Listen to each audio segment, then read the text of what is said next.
বিসমিল্লাহির রহমানির রহিম। রব্বিশ শাহ লি সাদরি ওয়াইসির লি আমরি ওয়াহলুল উকদাতাম মিন লিসানি ইয়াফকাহু কওলি। আল্লাহুম্মা সল্লি ওয়া সাল্লিম আলা নবিয়িনা মুহাম্মদ। জুম্মা মুবারক। পবিত্র জুম্মার দিনে আমরা রাসূল সাল্লাল্লাহু আলাইহি ওয়াসাল্লামের হাদিস থেকে কিছু উপদেশমূলক হাদিস শুনবো এবং শিখবো ইনশাআল্লাহ। আবু হাফস উমর ইবনে আবু সালমা বলেন, আমি রাসূলুল্লাহ সাল্লাল্লাহু আলাইহি ওয়াসাল্লামের তত্ত্বাবধানে একটি শিশু ছিলাম। আমার হাত পাত্রের এদিক ওদিকে যেত। রাসূল সাল্লাল্লাহু আলাইহি ওয়াসাল্লাম আমাকে বললেন, খোকা, আল্লাহর নাম নাও, ডান হাতে খাবার গ্রহণ করো এবং নিকটস্থ স্থান থেকে খাও।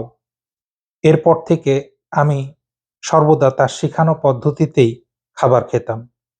হাদিসটি এসেছে বুখারী এবং মুসলিমে।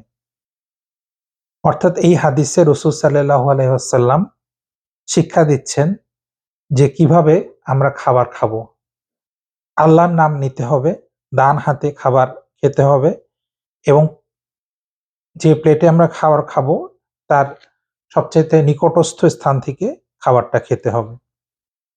এভাবে রাসূল সাল্লাল্লাহু আলাইহি ওয়াসাল্লাম আমাদের দৈনন্দিন সকল কাজগুলা আমরা কিভাবে করব সেটা আমাদেরকে শিক্ষা দিয়েছেন।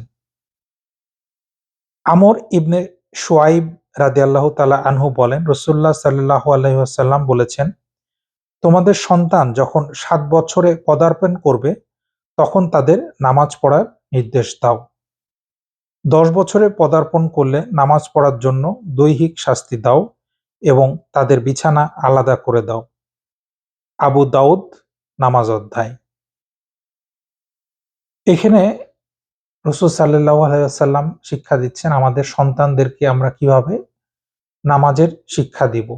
৭ বছর বয়স থেকে তাদের নামাজ পড়ার জন্য নির্দেশ দিতে হবে এবং ১০ বছর বয়সে যদি তারা নামাজ না পড়ে সেক্ষেত্রে তাদের উপরে প্রয়োজনে দৈহিক শাস্তি দিতে হবে এবং এই ১০ বছর বয়স থেকে বাচ্চাদের বিছানা তাদের আলাদা করে দিতে হবে।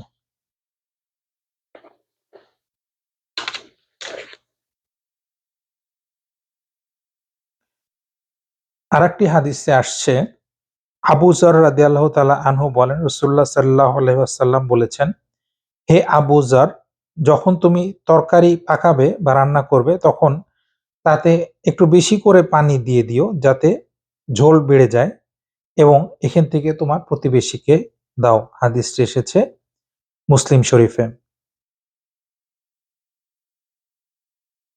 অন্য বর্ণনায় আছে যে আমার বন্ধু রাসূলুল্লাহ সাল্লাল্লাহু আলাইহি ওয়াসাল্লাম আমাকে উপদেশ দিলেন, যখন তুমি ঝোল রান্না করবে তখন একটু বেশি পানি দিবে, অতঃপর নিজের প্রতিবেশীর ঘরের খোঁজ নিবে এবং এই ঝোল থেকে তাদেরকেও দিবে।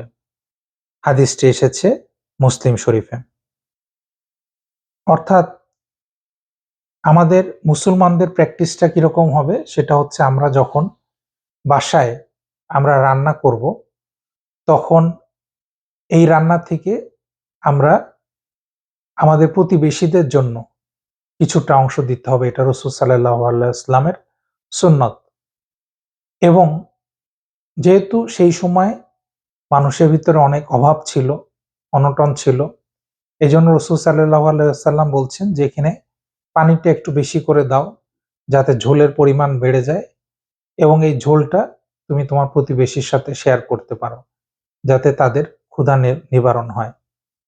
তাহলে এটা ইসলামের শিক্ষা যে আপনার প্রতিবেশী যেন সে অনাহারে না থাকে এবং তার খোঁজ খবর নিতে হবে এবং তার বাসায় দরকার হলে কিছু খাবার দিয়ে আসতে হবে। এটা রাসূল সাল্লাল্লাহু আলাইহি ওয়াসাল্লামের সুন্নাত। ইনশাআল্লাহ আমরা এই সুন্নাতগুলোর উপরে আমল করার চেষ্টা করব এবং তাতে আমার জীবন এবং আপনাদের জীবন বরকতময় হয়ে উঠবে ইনশাআল্লাহ। আসসালামু আলাইকুম।